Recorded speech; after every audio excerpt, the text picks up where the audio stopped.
औज़ुबिल्लाहिमिनश्शैतानिर्रजीम बिस्मिल्लाहिर्रहमानिर्रहीम अस्सलाम वालेकुम। मैं सरफराज अहमद में आपकी खिदमत में हाज़िर हूँ और आज हमारा लेक्चर है सोलो टेक्सोनॉमी पे, जो एक सिस्टमेटिक वे है कि डिस्क्राइब करने के लिए कि जो लर्नर की अंडरस्टैंडिंग होती है वो किस तरह से डेवलप होती है और किस तरह से वो आगे चलती है। तो इस हवाले से आज का हमारा लेक्चर, इसको गौर से सुनिएगा, इसको समझने की कोशिश कीजिएगा। बहुत इंपॉर्टेंट है हमारा ब्लूम टेक्सोनॉमी और सोलो टेक्सोनॉमी। ब्लूम टेक्सोनॉमी पहले हम कर चुके हैं, तो आज हम सोलो टेक्सोनॉमी पे डिस्कस करते हैं। अगर आपको ये लेक्चर पसंद आए तो इस पर कमेंट ज़रूर कीजिएगा, इसको लाइक ज़रूर कीजिएगा, ताकि हम मज़ीद इससे बेहतर वीडियोस आपके लिए ला सकें और आपकी लर्निंग में इजाफ़ा कर सकें। तो आइए आज के लेक्चर का आगाज़ करते हैं। सबसे पहले इसका इंट्रोडक्शन है, इसको डेवलप किया था बिग्स और कॉलिस ने 1982 में। इसके बाद इसको बेहतर तरीके से डिस्क्राइब किया बिग्स ने और टैंग ने 2007 में। ये एक सिस्टमेटिक वे प्रोवाइड करता है डिस्क्राइब करने का कि किस तरह से एक जो लर्नर्स की परफॉर्मेंस होती है वो ग्रो करती है कम्प्लेक्सिटी की तरफ, और जब वो बहुत सारे टास्क में मास्टर्स हो जाता है, पर्टिकुलरली जो उसको अंडरस्टैंड करने के लिए और जो टास्क जो उसको दिए जाते हैं स्कूल के अंदर। इसमें ये मुख्तलिफ़ लेवल्स को डिस्क्राइब करता है। जो हमारा सोलो टेक्सोनॉमी है ये इंक्रीजिंग, इसमें लेवल जो होते हैं levels of increasing complexity in a students understanding. तो ये जो कम्प्लेक्सिटी इंक्रीज़ होती है स्टूडेंट्स की अंडरस्टैंडिंग में किसी भी अपने सब्जेक्ट्स के हवाले से, उसको 5 स्टेजेस में डिस्क्राइब किया गया है और ये क्लेम किया जाता है टू बी के एप्लीकेबल है एनी सब्जेक्ट एरिया के अंदर। तमाम स्टूडेंट्स इन 5 स्टेजेस से नहीं गुज़रते हैं ऑफ कोर्स, और जो है और ना ही कोई ऐसी टीचिंग डिज़ाइन की जाती है जिनमें तमाम जो स्टेजेस हैं उनको फॉलो किया जाए। लेकिन फिर भी ये बहुत इम्पोर्टेंट है कि किस तरह से एक कम्प्लेक्सिटी लेवल जो है वो अंडरस्टैंडिंग का वो इंक्रीज़ होता है। तो आइए उनके मुख्तलिफ़ स्टेजेस को डिस्कस करते हैं। जी, स्टेजेस में सबसे पहली जो स्टेज होती है उसको प्री स्ट्रक्चरल स्टेज कहा जाता है, जो यहाँ पर स्टूडेंट जो है वो सिंपली एक्वायर करता है बिट्स ऑफ अनकनेक्टेड इन्फॉर्मेशन, जो उसकी अनकनेक्टेड इन्फॉर्मेशन होती हैं वो, और जिनमें कोई ऑर्गेनाइजेशन नहीं होती और जिसमें कोई सेंसर नहीं होती। सिंपली ये प्री स्ट्रक्चर है, अभी स्ट्रक्चर बना नहीं होता बच्चे के माइंड में। जो पहली स्टेज होती है उसमें उसे कुछ पता नहीं होता। लेकिन जो दूसरी स्टेज पे जब वो जाता है, यूनी स्ट्रक्चर में सिंपल और ऑब्वियस कनेक्शन जो है वो मेड हो जाते हैं, बन जाते हैं। लेकिन यहाँ पर एक सिंगल का मतलब है सिंगल कनेक्शन बनता है, but their significance is not grasp, उसकी सिग्निफिकेंस जो है वो ग्रेस्प नहीं होती है।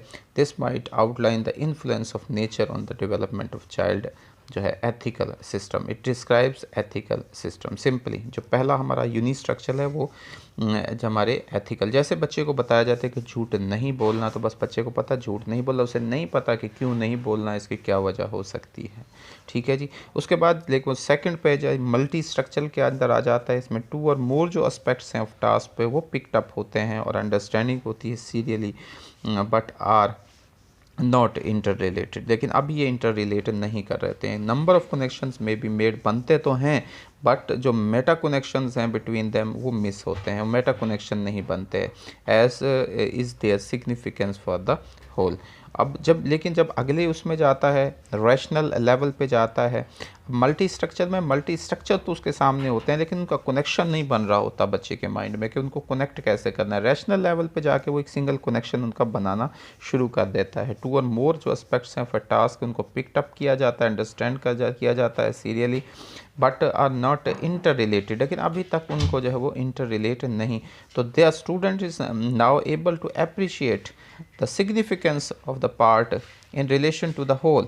तो रैशनल जो आपस में उनके कनेक्शंस बन जाते हैं रैशनल के अंदर, rational responses will answer the question describing the influence there interaction, और उनका जो बैलेंस है उसको वो जो है उसके आंसर्स प्रोवाइड उसे मिलना शुरू हो जाते हैं, यानी उनके रैशनल रिस्पॉन्सेज उसे मिलना शुरू हो जाते हैं। लेकिन जब बच्चा 5वीं स्टेज पर जाता है जिसको एक्सटेंडेड एब्स्ट्रैक्ट लेवल कहते हैं, यहाँ पर जो स्टूडेंट्स है वो कनेक्शन भी बना लेता है, ना तो सिर्फ उन सब्जेक्ट एरियाज़ के अंदर बल्कि उससे भी आगे जाके कनेक्शन बनाता है। उससे पहले तो यही है ना कि जो रैशनल लेवल में अपने सब्जेक्ट के कनेक्शन बना रहा होता है, लेकिन एक्सटेंडेड जो एब्स्ट्रैक्ट लेवल है उसमें उस सब्जेक्ट के अलावा भी आगे बढ़ के जो वो कनेक्शंस बना रहा होता है और मुख्तलिफ़ एरियाज़ के साथ उनको जोड़ रहा होता है। जैसे एक हम सब्जेक्ट पढ़ रहे होते हैं, फ़र्ज़ करें हम साइकोलॉजी के जो इंटरडिसिप्लिनरी सब्जेक्ट, उनके अपने जो सब्जेक्ट्स उनके दरमियान कनेक्शन, लेकिन यहाँ पर क्या हो जाता है, जो एक्सटेंड एब्स्ट्रैक्ट लेवल है, इसमें जो स्टूडेंट है वो अपने साइकोलॉजी के साथ दूसरे सब्जेक्ट्स को भी इंटरलिंक कर रहा होता है, दूसरी चीज़ों को भी इंटरलिंक कर रहा होता है। वो एबल उस काबिल होता है कि वो जनरलाइज करे और ट्रांसफ़र करे प्रिंसिपल्स और आइडियाज़ को अंडरलाइंग स्पेसिफिक इंस्टांस के अंदर।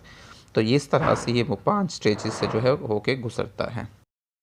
यहाँ पर एक पिक्चर आपके सामने दी जा रही है। पिक्चर आपके सामने देखें, प्री स्ट्रक्चरल है, उसके बाद यूनी स्ट्रक्चरल है, फिर मल्टी स्ट्रक्चरल है, फिर उसकी रिलेशनल है, और फिर उस पर एक्सटेंड एब्स्ट्रैक्ट है कि किस तरह बच्चा जो वो पहली स्टेज से दूसरी स्टेज, दूसरी से तीसरी, तीसरी से चौथी और पाँचवीं में जाता है। इसको क्लियरली एग्जाम्पल्स की फॉर्म में आपके सामने पेश किया गया है। पहली में उसका स्ट्रक्चर प्री होता है पहले से, और फिर उसके बाद एक स्ट्रक्चर बनता है। मल्टी में 3 स्ट्रक्चर लेकिन आपस में नहीं होता। रिलेशनल के अंदर तीनों को मिक्स मिला लेता है, उनके कनेक्शन जोड़ लेता है। लेकिन जो एक्सटेंड जो एब्स्ट्रैक्ट्स होते हैं उसमें वो जो है उसमें उनका कनेक्शन ना सिर्फ उन तीनों के साथ जोड़ता है, बल्कि उसके अलावा भी जो है उसके न्यू कॉन्सेप्ट्स वो बना रहा होता है उन्हीं की बेस पर।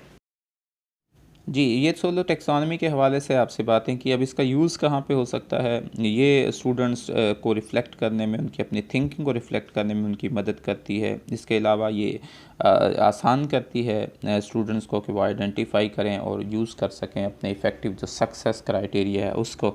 इसके अलावा ये फ़ीडबैक प्रोवाइड करती है और फ़ीड फॉरवर्ड आगे बढ़ाती है with regard to the learning outcomes के साथ साथ। इसके अलावा इसमें ये स्टूडेंट्स को हेल्प आउट करती है कि वो मीनिंगफुली रिफ़्लेक्ट कर सकें कि उनका अपना जो लर्निंग का जो नेक्स्ट स्टेप है वो क्या होगा, क्या वो आगे सीखेंगे और क्या हो सकता है।